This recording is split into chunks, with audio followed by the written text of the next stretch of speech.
আন্তর্জাতিক ক্রিকেট থেকে অবসর নিলেন ইংলিশ অলরাউন্ডার মঈন আলী। আমার অধ্যায় শেষ জানিয়ে আন্তর্জাতিক ক্রিকেটের ইতি টানলেন এই ইংলিশ তারকা। এর আগে টেস্ট ফরম্যাটকে বিদায় জানিয়েছিলেন তিনি। ব্রিটিশ সংবাদ মাধ্যম ডেইলি মেইলকে দেয়া এক সাক্ষাৎকারে এই ঘোষণা দিয়েছেন মঈন আলী।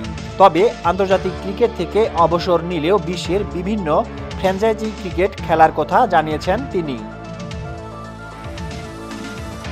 আন্তর্জাতিক ক্রিকেটে মঈনের শুরুটা হয়েছিল 2014 সালে ওয়েস্ট ইন্ডিজের বিপক্ষে ওয়ানডে দিয়ে। 10 বছরের ক্যারিয়ারে টেস্ট, ওয়ানডে ও টি20 মিলে খেলেছেন 298 ম্যাচ।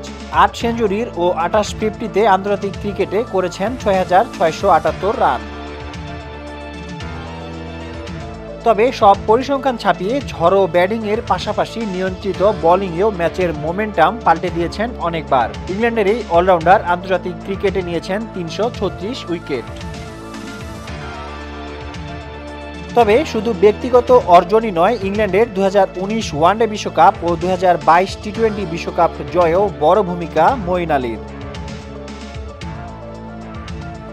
অবসর নিয়ে দেয়া সাক্ষাৎকারে ডেইলি মেইলকে মঈন আলী বলেন, আমার বয়স 37। এই মাসের অস্ট্রেলিয়া সিরিজের জন্য আমি বিবেচনায় নেই। ইংল্যান্ডের হয়ে অনেক খেলেছি, এটা নতুন প্রজন্মের সময়, এটাও আমাকে ব্যাখ্যা করা হয়েছে। আমার মনে হয়েছে সময়টা তোমার দায়িত্ব শেষ করলাম।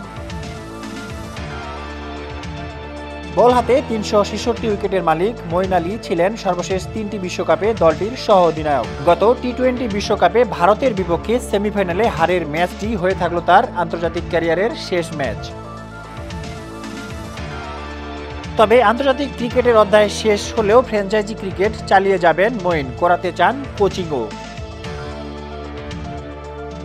ফ্র্যাঞ্চাইজি ক্রিকেট নিয়ে মঈন আলী বলেন, ফ্র্যাঞ্চাইজি ক্রিকেট চালিয়ে যেতে চাই, এখনো খেলাধুলা ভালোবাসি, কোচিংয়েও আসতে চাই, এখানে অন্যতম সেরা হতে চাই।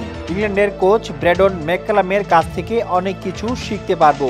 আশা করছি সবাই আমাকে মুক্ত চেতনার মানুষ হিসেবে চিনবে। ক্যারিয়ারের কিছু ভালো শট খেলেছি, কিছু খারাপ। আশা করছি মানুষ আমার খেলা উপভোগ করেছে। স্পোর্টস ডেস্ক, সমকাল।